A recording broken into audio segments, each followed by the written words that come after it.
Hello viewers, Mrs টিউটোরিয়ালের পক্ষ থেকে আপনাদেরকে স্বাগতম। আমি আছি আপনাদের সাথে মোহাম্মদ রকিব হাসান।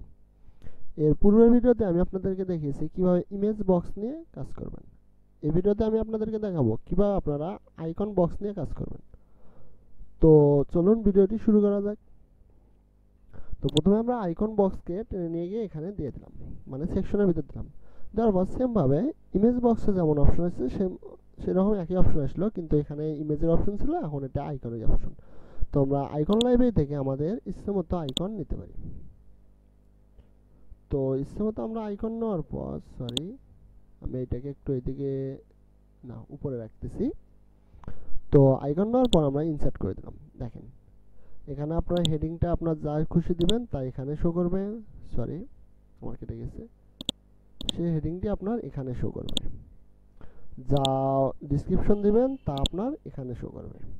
ওকে, এরপর নিচে যদি আপনারা লিঙ্ক অ্যাড করে দিতে চান তাও দিতে পারবেন। ওকে, এরপর আমরা স্টাইলে চলে যাই। স্টাইলের পর আমরা স্পেসিংয়ে কিছু দিলাম না, না দিয়ে সরি আমরা আবার একটু আইকনে যাই।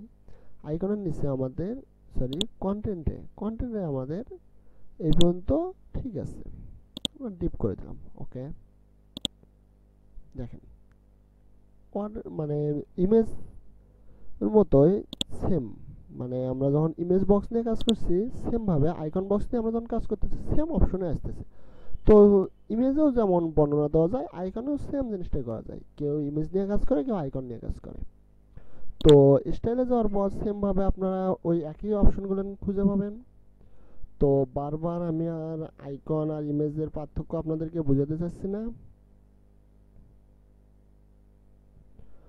তো আপনারা অবশ্যই বুঝতে পারছেন ইমেজ এবং আইকন নিয়ে কাজ করা একই জিনিস। তো আমি আপডেট দিয়ে আমার ওয়েবসাইটটা একটু ভিজিট করে আপনাদেরকে দেখাই যে সেম না অন্য কিছু।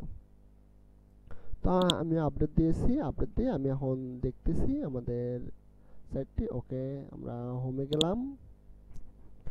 তো হোমে যাওয়ার পর দেখেন ইমেজ এবং আইকন আমার সেম ভাবে দেখাচ্ছে।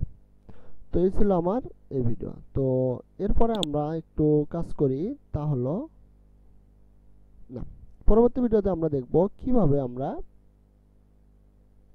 রিভিউ নিয়ে কাজ করব। সরি, রিভিউ না, স্টার রেটিং নিয়ে কাজ করব। তো ধন্যবাদ সবাইকে, ভালো থাকবেন।